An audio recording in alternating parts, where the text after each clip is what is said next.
Americans, the how and the why of our beloved republic are so much better known and understood than the who. The United States of America was born in 1776, but it was conceived 169 years before that. The earliest settlers had watered the New World with much sweat. They had built substantial holdings for themselves, for their families. And when the time came to separate themselves from a tyranny an ocean away, at best it meant starting all over again after the ravages of war. Researching what you're about to hear gave a whole new dimension to my reverence for our nation's first citizens. All others of the world's revolutions, before and since, were initiated by men who had nothing to lose. Nothing to lose. Our founders had everything to lose and nothing to gain, except one thing.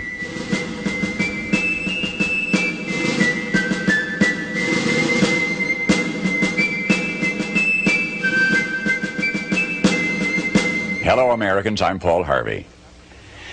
You remember the cherry tree fiction a long time after you have forgotten the more earth-shaking history-making episodes in the life of George Washington. You have misplaced in your memory the details of Ben Franklin's statesmanship, but you remember his flying a kite.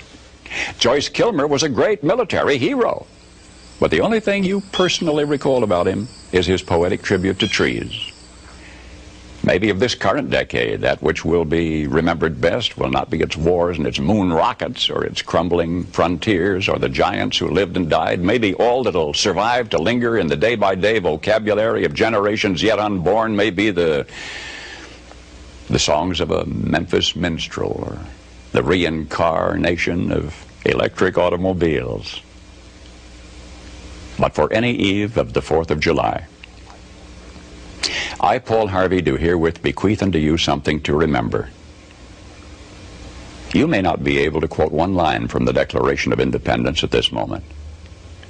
Henceforth, you'll always be able to quote at least one line. It's in the last paragraph where you will recall when I remind you. It says, "We mutually pledge to each other our lives, our fortunes, and our sacred honor." In the Pennsylvania State House that's now called Independence Hall in Philadelphia, the best men from each of the colonies sat down together. This was a very fortunate hour in our nation's history, one of those rare occasions in the lives of men when we had greatness to spare. These were men of means, well-educated. 24 were lawyers and jurists. 9 were farmers, owners of large plantations. On June 11, a committee sat down to draw up a Declaration of Independence. We were going to tell the British fatherland no more rule by redcoats. Below the dam of ruthless foreign rule, the stream of freedom was running shallow and muddy, and we were going to light a fuse to dynamite that dam. This pact, as Burke later put it, was a partnership between the living and the dead and the yet unborn. There was no bigotry, there was no demagoguery in this group. All had shared hardships. Jefferson finished a draft of the document in 17 days. Congress adopted it in July, and so much is familiar history. But now, King George III had denounced all rebels in America as traitors. Punishment for treason was hanging. The names now so familiar to you from the several signatures on that Declaration of Independence, the names were kept secret for 6 months, for each knew the full meaning of that magnificent last paragraph in which his signature pledged his life, his fortune, and his sacred honor. 56 men placed their names beneath that pledge. 56 men knew when they signed that they were risking everything. They knew if they won this fight, the best they could expect would be years of hardship in a struggling nation. And if they lost, they'd face a hangman's rope. But they signed the pledge. And here is the documented fate of that gallant 56. Carter Braxton of Virginia, wealthy planter, trader, saw his ships swept from the seas. To pay his debts, he lost his home and all of his properties and died in rags.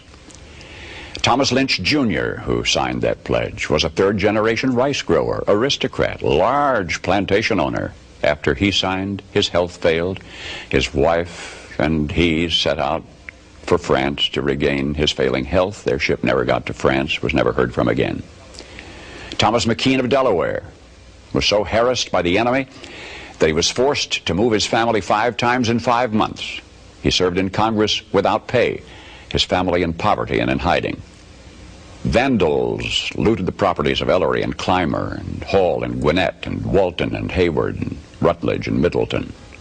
Thomas Nelson, Jr. of Virginia raised $2 million on his own signature to provision our allies, the French fleet. After the war, he personally paid back the loans, wiped out his entire estate, and he was never reimbursed by his government.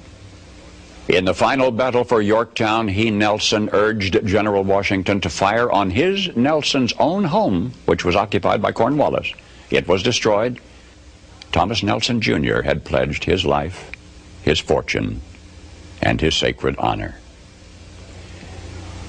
The Hessians seized the home of Francis Hopkinson of New Jersey. Francis Lewis had his home and everything destroyed, his wife imprisoned. She died within a few months. Richard Stockton, who signed that declaration, was captured, mistreated, his health broken to the extent that he died at 51. His estate was pillaged. Thomas Hayward, Jr. was captured when Charleston fell.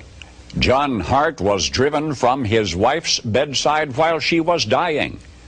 Their 13 children fled in all directions for their lives. His fields and grist mill were laid waste.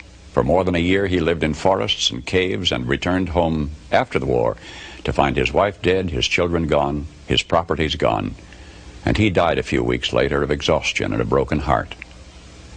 Lewis Morris saw his land destroyed, his family scattered. Philip Livingston died within a few months from the hardships of the war. John Hancock, history remembers best due to a quirk of fate rather than anything he stood for. That great sweeping signature attesting to his vanity towers over the others. One of the wealthiest men in New England. And yet he stood outside Boston one terrible night of the war.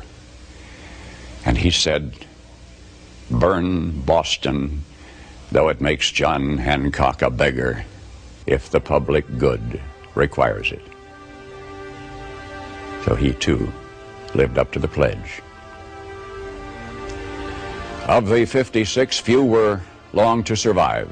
5 were captured by the British and tortured before they died. 12 had their homes from Rhode Island to Charleston sacked, looted, occupied by the enemy, or burned.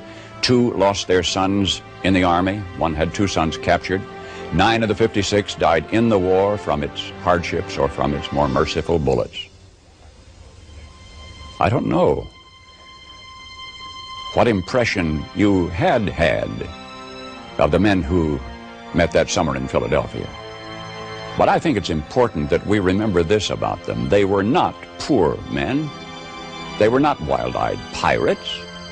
These were men of means. They were rich men, most of them, and had enjoyed much ease and luxury in their personal living. Not hungry men, certainly not terrorists, not irresponsible malcontents, not fanatical incendiaries.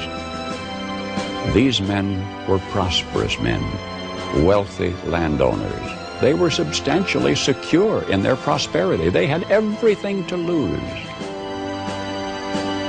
But they considered liberty, and this is as much as I shall say of it. They had learned that liberty is so much more important than security, that they pledged their lives, their fortunes, and their sacred honor. And they fulfilled their pledge. They paid the price, and freedom was born.